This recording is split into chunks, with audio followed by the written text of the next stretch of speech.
Verse 18. They saw him from afar, and before he came near to them, they conspired against him to kill him. So they're like, oh, there comes Joseph, right? And so now we want to get rid of him. Okay, they conspired. Like, here comes it. Oh man, here comes our young brother, and we want to kill him, and now he's out there and totally outside the protection of our father. No one around, no other family around that can protect him. We've got it, right? We caught the mice. Okay. Yeah. So their way as well. Seeing afar, coming, now we can. Verse 19. They said to one another, here comes this dreamer.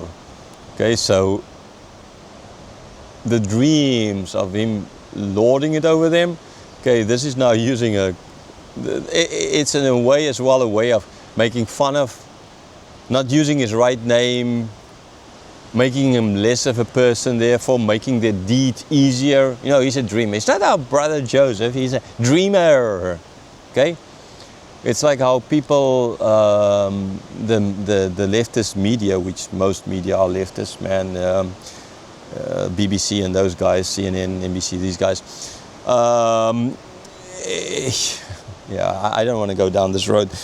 But when they speak in their articles about certain people, okay, they use certain words they use certain terminology to make the excuse of, okay, when it's about South Africans, Afrikaners, for example, the whole fight now with Trump and whatever, to justify the what's happening in South Africa and the killing of the farmers, right? They just always bring up apartheid, and this is the reason for, okay, the reason for why everything is happening. So the same thing the brothers are doing this. It might be more difficult to say, oh, this is Joseph, our brother, and then to kill him.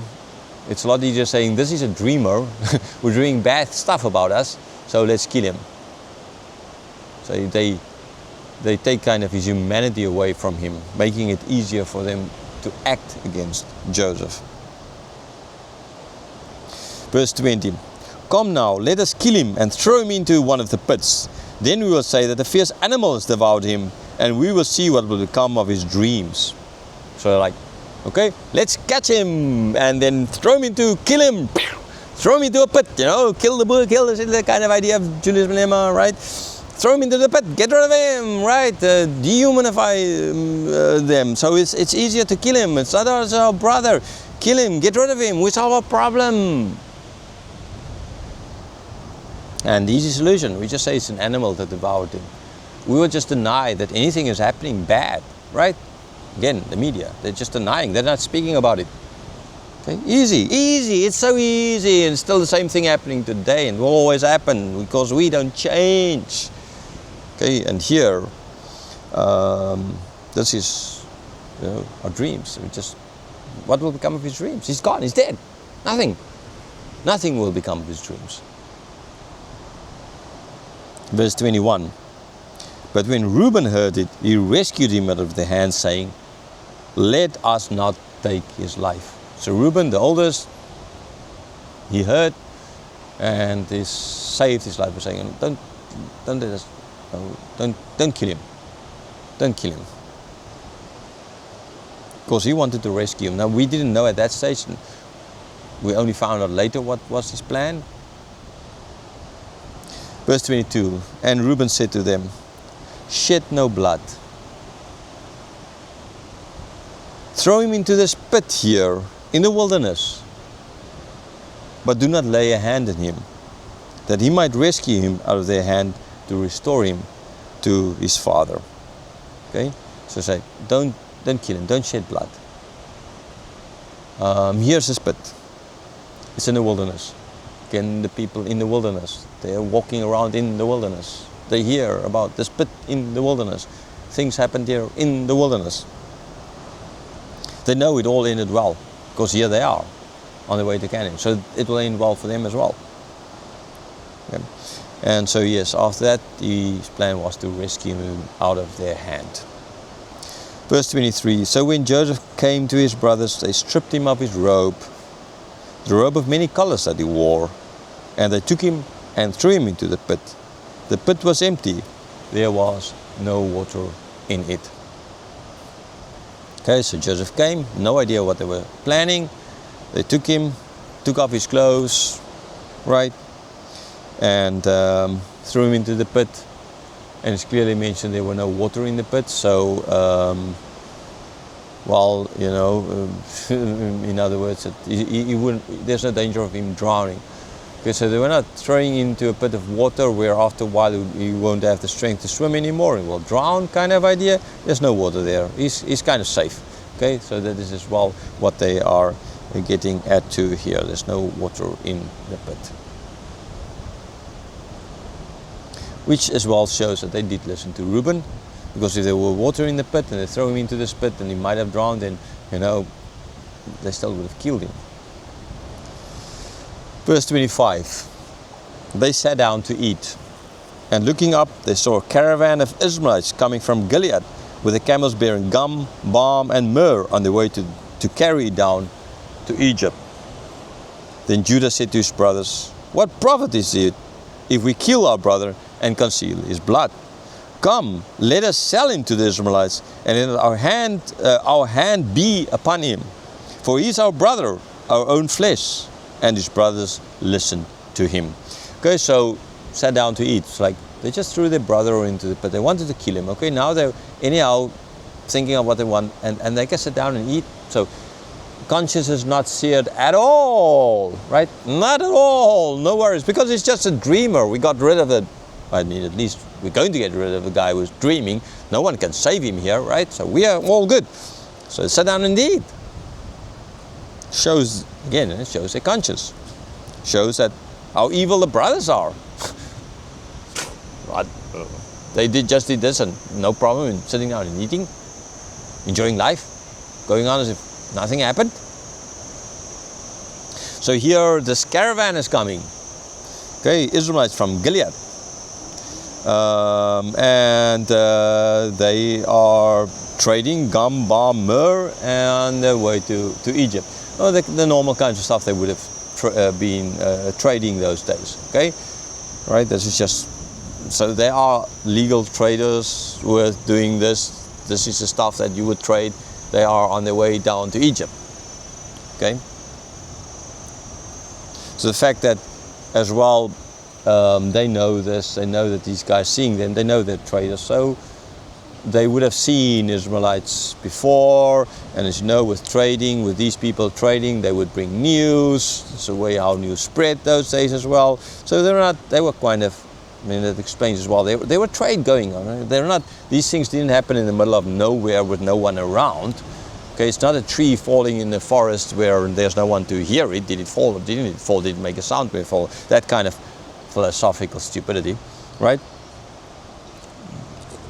Other people around, traders, these guys coming, Ismaelites. Why called Ismaelites here, right? Because they're from the region of the Israelites. Ishmael, as well, a son of Abram, okay?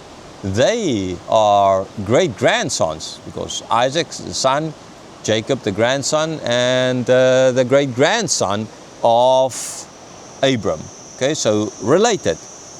Okay, so even the relatives are going to play here a role in unbeknownst, because it was a bad thing ultimately that Abram did with Hagar. Right, it's really bad. The birth is really bad, wrong, sinful. Okay, call it for what it is. And now they're going to do a sinful act by taking Joseph down to Egypt and selling him into slavery. But even out of that sin, so if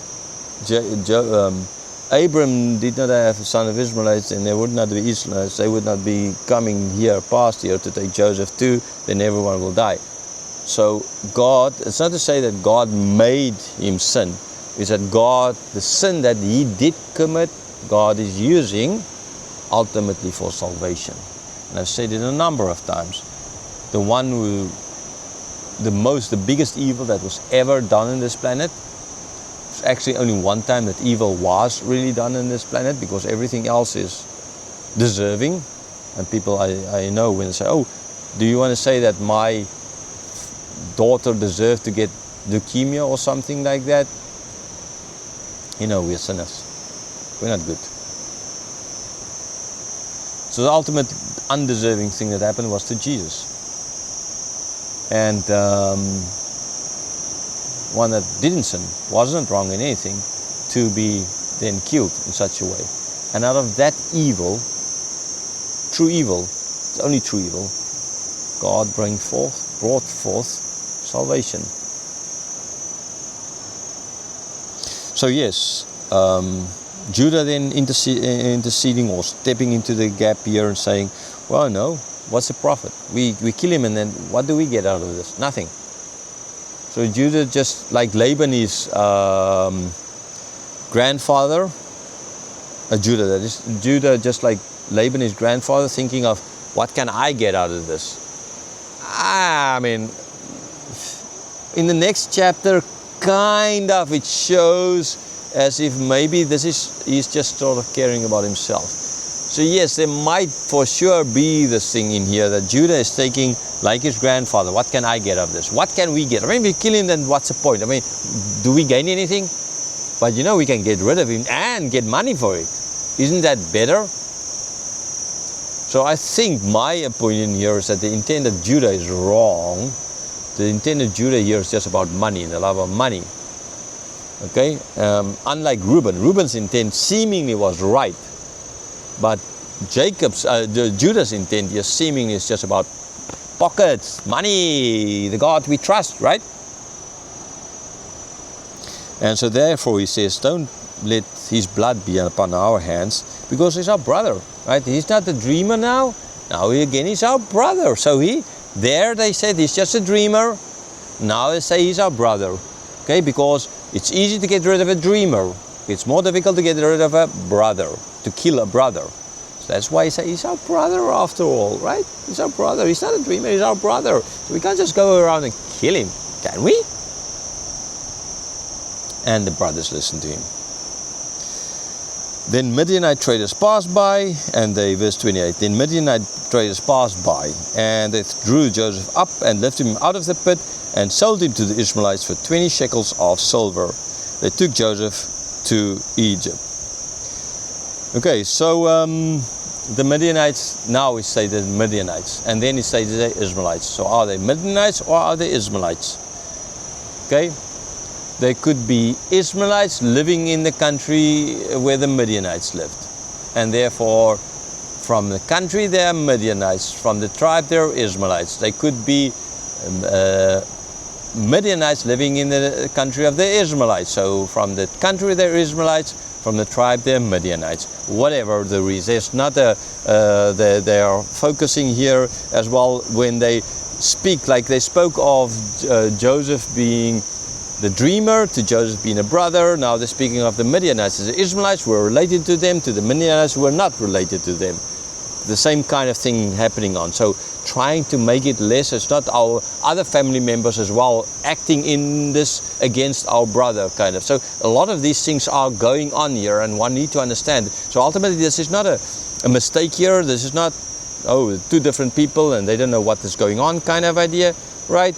Mistake, Moses made a mistake, mistakes in the Bible, kind of like the atheists love to go on about they made a mistake. See, there's contradictions here, another contradiction. So please stop this guy. There's a reason why it's mentioned, like dreamer to brother, like Israelite to Midianite. There are reasons for why.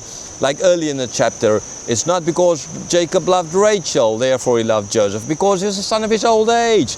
Hey, people, please understand it. It's pretty simple if you want to understand it.